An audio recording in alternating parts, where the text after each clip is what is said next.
What's crappin'? Welcome to Under the Foreskin, a show dedicated to the happenings of the SJU and Misfits Fantasy Football League. My name is Kyle. I'm the head of football operations for the Potomac Pretenders, the voice of Under the Foreskin in the SJU and Misfits Fantasy Football League. And today I'm flying solo in the Under the Foreskin studios for a very special edition, a lunchtime edition of Under the Foreskin. We will round up the happenings of week 2. A lot of trades this week, so we'll go over those, and also some very, very surprising waiver wire moves. And then, of course, pick 'em. What's going on in week 3, who plays who, and what's going to happen. So let's get it rolling right away with the week 2 results. First off, Baton Rouge Border Collies took on the Poughkeepsie Pandas and defeated them in the close call of the week. Baton Rouge Border Collies 100, Poughkeepsie Pandas 98. Come from behind victory on Monday night with the Seattle D scoring 25 points for the Border Collies. Pretty impressive against Mike Colin Kaepernick and his San Francisco 49ers. Miles Austin and Stephen Ridley, 7 points combined, kind of an ugly mark on the Baton Rouge Border Collies, but other than that, their team had a nice solid week. Andrew Luck was 17 points above his projection. And for the Poughkeepsie Pandas, putting Terrell Pryor in there didn't pay off this week. 10 points, which was under his projection. Besides Jimmy Graham with 24 points, no real explosions for the Pandas. Actually, a fairly solid week, I would say. Just didn't get the big game out of his quarterback, which would have put him over the edge. Pandas fall to 0-2, an early season powerhouse, now 0-2. Tough start. And Baton Rouge now at 1-1. Narbonne Butte Pirates headed into Buffalo to take on the gritty Buffalo Armadillos following their Week 1 loss to the Sioux City Smugglers, first time ever. The Butte Pirates got away with this one, another close game, 87-84. Butte Pirates moved to 2-0, Dillos followed to 0-2. Lots of tough games for big players and then followed up with injuries, which was tough for both squads. Ray Rice, at 1 point going into the fourth quarter and injured his hip on the first play of the fourth quarter. Vernon Davis, pretty similar, very few points going into the fourth quarter and then injured his, I believe it was hamstring. And for the Butte Pirates, he hit some of the same loss. He had MJD, was having a tough game versus the Raiders when he thought maybe he'd have a big game. And he got like Superman tackled on the sideline and messed up his ankle a little bit. Sounds like he's going to play this week, which is actually kind of unfortunate because they play Seattle. Might be a tough week. Butte Pirates, little scare out of defense, only 1 point out of San Diego D as Michael Vick and Deshaun Jackson went nuts. And Big Dick Chanagowski, 13 points kicking the football around the field for the Raiders. Pretty good scoring week out of him. This matchup also featured the battle of Bilal Powell versus Chris Ivory. Yes, 2 New York Jets stunning running backs were started in fantasy football SJU Misfits League this week.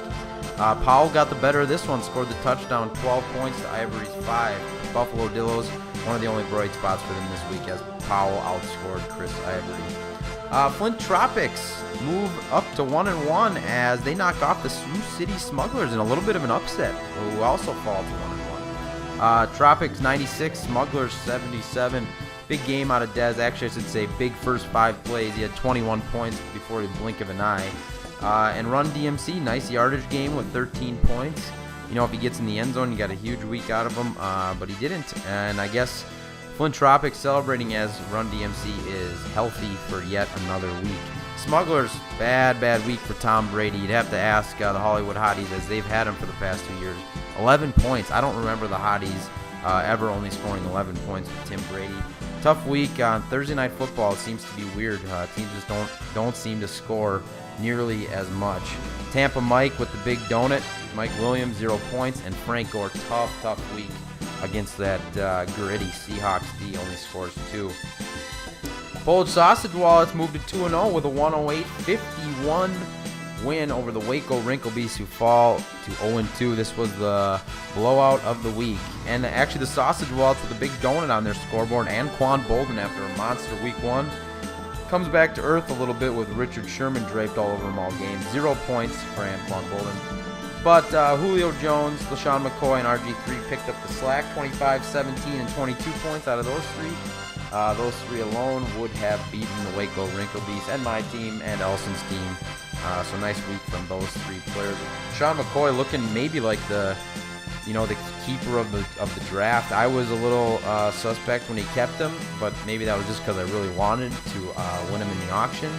But the Sausage Wells kept him, so looking like a nice play after a really, really tough season last year. For Waco, when Tampa Bay plays New Orleans, it's usually a 35-28, 42-35 shootout. Not this week. 16-14, New Orleans won, which is bad news for the Waco Wrinkle Beasts. 12 points out of Breeze, 7 points out of VJax. Those are their two big hitters. Looking for a little more, looking for a little more out of them. Monty not getting the ball, scores 1 point again this week. Really, really tough to see in Denver, as Noshan Moreno has a huge game on the Crapstone Prairie Dogs. Nothing can go wrong on their bench. And then also Sidney Rice, 1 point. I don't even remember seeing him on the field, which was tough. Duluth Draft Dodgers 0-2 as they fall to the Tallahassee Trouser Snakes. Not a bad week for the Dodgers. Matty Ice, 22 points. Pierre Garcon, 21. Greg Olson, 14 points. A lot of good scores out of his players. Just ran into a monster this week. 60 points out of Deshaun Jackson, Michael Vick. 34 for Vick, 26 for D-Jax. That's a scary combination when they're hot. Foster comes through this week, unlike week 1, with 15 points. And Bradshaw, even though he's always on the trading block, every week somebody's getting a text from Dave about trading for Ahmad Bradshaw. 13 points, even with no confidence out of his owner in him. Crapstone Prairie Dogs, that big five went nuts this week. 152 points for the Crapstone Prairie Dogs. They took on the Tin Whiskers, who fall to 1-1 with 102 to 152 point loss. No 47-point week out of the Peyton Manning for the Tin Whiskers, but a solid 20 points. Tough to ask for more than that. Tough game for Golden Tate, 1 point. Bennett, 19 points. Jordy Nelson, 18 points. Again, a good week out of a team that everyone doubted early, but they just ran into the monster that is Crapstone Prairie Dogs. 36 points out of Aaron Rodgers. Randall Cobb got 19 of those on his own. Kelvin Johnson had a huge game with 24 points. AP slipped a little this week, only scoring 9 points against the tough Bears D. But Marshawn Lynch on Monday night closed out the victory with a 30-point evening. Those top five get rolling. You throw in Jermichael Finley and Blair Walsh doing his thing. Whew, scary lineup every week, until the buys at least. Last but not least, my Potomac Pretenders. Whew. I'm not going to call it narrowly escaping because we won by 15 points, but we only scored 51. I call this the crusty blood fart game of the week. 51-36, the Pretenders defeat the Hotties. Pretenders move to 2-0. Hotties fall to 1-1. Each had only one player in double digits. For me, it was Jamal Charles with 15 points. For the Hollywood Hotties, it was Russell Wilson with 10 points. The Hotties actually had 3 players each with 1 point, and they weren't like, geez, I hope these guys get a few points players. David Wilson, Eddie Lacy, and Jason Witten each scored 1 point. Lacy, obviously, with the concussion. Wilson with the no stick-em on his gloves.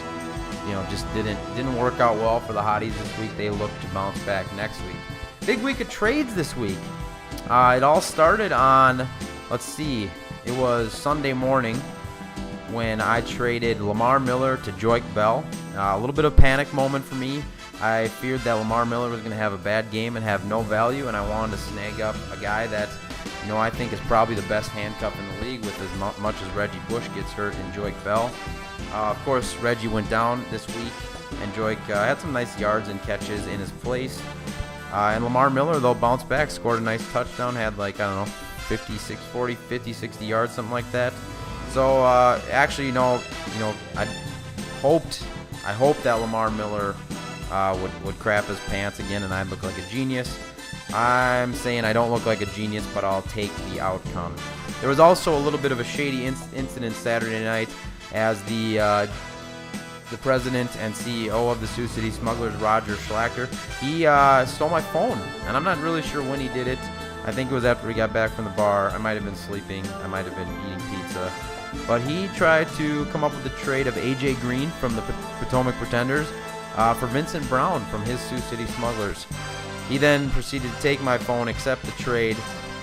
Unfortunately, commissioners have final say in trades. This was a clear tomfoolery moment. Those people from Wisconsin are weird. It's tough to really understand what they're doing. Kind of a 7th grade move in my opinion, but no harm done. Everyone's fine. And then the big two trades of the week.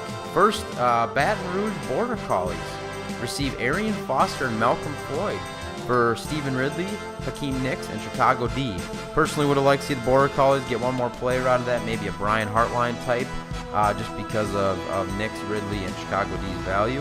And poor Stephen Ridley didn't even spend more than a couple days on the Tallahassee Trouser Snake. It was actually less than a couple hours, and he was shipped right to Buffalo for Ray Rice, Kenny Britt, Vernon Davis, and Bernard Pierce. Ridley was shipped there with Julius Thomas, kind of a breakout player of the year so far, Steve Smith, who is off to a good start, and Brian Hartline. So, that trade, I think everyone comes out pretty even, I would say. Obviously, Vernon Davis with the bad hammy, Ray Rice with the hip, not really sure on injury status for those guys. And Kenny Britt, I think he's still on the Titans. It's going to be his last year there, so the effort level might be minimal. But I think he's still on the team. Early reports were that he was kicked off the team. I don't think that's true. So those were the trades of the week. Waiver Wire Wednesday occurred this morning. James Starks with the Eddie Lacy injury went for $58 to the Tallahassee Trouser Snakes, which, for a team that already had 5 running backs and now has 6 running backs, was an interesting strategy. I'm sure Dave will have him on the block and is probably texting people as I speak. He is now out of waiver dollars. Here we are 3 weeks, I guess. Jacquizz Rodgers next on the list went for 56 to the Hollywood Hotties. They obviously think that Steven Jackson's going to be out a little bit longer than most do, which very well may be true. Jordan Todman, Maurice Jones' backup, went for 16. Sounds like Maurice is going to play against the Seahawks. I don't know how you start Todman against them anyways. The Potomac Pretenders' toughest position for me this year has been the tight end. -2 Pettigrew started week 1, and Dallas Clark started week 2. And he got 0 points. So that's -2 through 2 weeks for my tight ends. I picked up Charles Clay. I think he's like a fullback tight end. I think this is his second stint with the Pretenders, once late in the season last year. I got him for $12. And the last kind of major ticket, Ellington. Couldn't tell you his name. I know he's a running back for, I believe, the Cardinals, catching some footballs out of the backfield. He went for $13 to the Sioux City Smugglers. Roger must know something that no one else knows. Oh, so here we go. Week 3 picks. First up, Potomac Pretenders take on the Poughkeepsie Pandas. And if you'll go back a year ago, the Potomac Pretenders had an epic come-from-behind win as Peyton Manning actually pooped his pants on Monday Night Football, and the Pretenders squeaked one out with a big game out of Willis McGahee on Monday night. It was a pretty epic voicemail. If you want to go back and listen, I would highly, highly recommend it. It was heat of the moment, myself speaking for the Potomac Pretenders in a big upset victory. Pretenders are 2-0. Poughkeepsie's 0-2. Poughkeepsie's actually favored in this one by 1 point, kind of a coin toss. I'm going with my Pretenders. I like my matchup. I don't love every matchup for Poughkeepsie, but he's got some juicy ones on there like Demarius Thomas, Dwayne Bowe. One plays Oakland, one plays Philly, and Jimmy Graham versus Arizona. That's a pretty scary 3 guys. Kaepernick bounces back this week versus a terrible Indianapolis defense. Gio and AJ in a shootout against Green Bay. I like that. And Jamal Charles versus that holy Philly defense. I'm going Pretenders. It's going to be tight. Best of luck to both squads, I guess. Crapstone Prairie Dogs take on the Polish Sausage Wallets in a battle of 2-0s. Somebody's going to lose their undefeated title this week. Lynch at Jacksonville. And also Kelvin versus Washington. Nice matchups for the Crapstone Prairie Dogs. RG3 versus Detroit and Bolden versus Indianapolis. Nice for the Polish Sausage Wallets. That top 5 looks too good for the Crapstone Prairie Dogs. I'm going Crapstone. I think it'll be a close game, and I think it'll be a fun one to monitor over the weekend. But I'm going Prairie Dogs to move to 3-0. Sausage Wallets to 2-1. Duluth Draft Dodgers take on the Chernobyl Tin Whiskers. I think the Dodgers get off the schneid here, win their first game of the season, as Chernobyl Tin Whiskers will slip to 1-2. Adam hoping every Peyton Manning throw goes to Eric Decker, as the Tin Whiskers have Peyton Manning. The tiebreaker in this one for me, Forte and DeMarco Murray, I like better than Mendenhall and D-Rich, almost regardless of matchups. So I am going Draft Dodgers. Sioux City Smugglers take on the Waco Wrinkle Beast. It's tough to pick the Waco Wrinkle Beast like right now. They lost Steven Jackson for a few weeks. Really, they're all on Drew Brees and Vincent Jackson, and then some solid tight end play. Not a lot of other studs in that lineup. I'm going Sioux City Smugglers. Gronk might be back this week. That would definitely be the icing on the cake. Navajo and Butte Pirates travel to Flint, Michigan. This is my upset of the week. I think Flint takes this one. Pitt lockdown AJ Green and MJD plays Seattle this week. Freddie Jackson at New York Jets. All tough matchups for the Navajo and Butte Pirates. And for the Flint Tropics, Stafford against Washington, Jordan Cameron against the terrible Vikings defense. Even if Christian Ponder was throwing him the ball, I still like Jordan Cameron against our terrible defense. Denver D takes on Oakland this week. I just think that's a huge matchup for the Denver defense. I think they're going to score some point and propel the Flint Tropics to victory. That's my upset of the week. Next up, Baton Rouge Border Collies are favored by 10 points over the Buffalo Armadillos. Dillos looking to get off the schneid at 0-2. Border Collies looking to get their second win of the season. Seattle D takes on Jacksonville this week. I think this is the second straight week that the Seattle D wins the game for the Baton Rouge Border Collies. And we'll see how the new squad performs for Buffalo. Tough to see how a team's going to gel when you haven't seen them play before. 3 out of 4 cracked the starting lineup that came over from the Tallahassee Trouser Snakes. So I'm going Baton Rouge Border Collies. Last up, Hollywood Hotties take on the Tallahassee Trouser Snakes. KC defense is no San Diego Chargers D or New York Giants D, and Reggie Bush is a little dinged up, and Vernon Davis is a little dinged up. Both might play, both might not play, not sure. But you know what? They take on D'Angelo Williams, David Wilson, and some tough matchouts for Hollywood Hotties wide receivers. I'm going Trouser Snakes. I think this could be a low-scoring game, but I'm going with Trouser Snakes and that high-powered offense. That is it for Week 3 of Under the Foreskin. Thank you all very much for listening. Good luck out on the turf this week. As always, follow us on Twitter at SJU Misfits and on YouTube, youtube.com/SJU Misfits. Until next week, take care, everybody.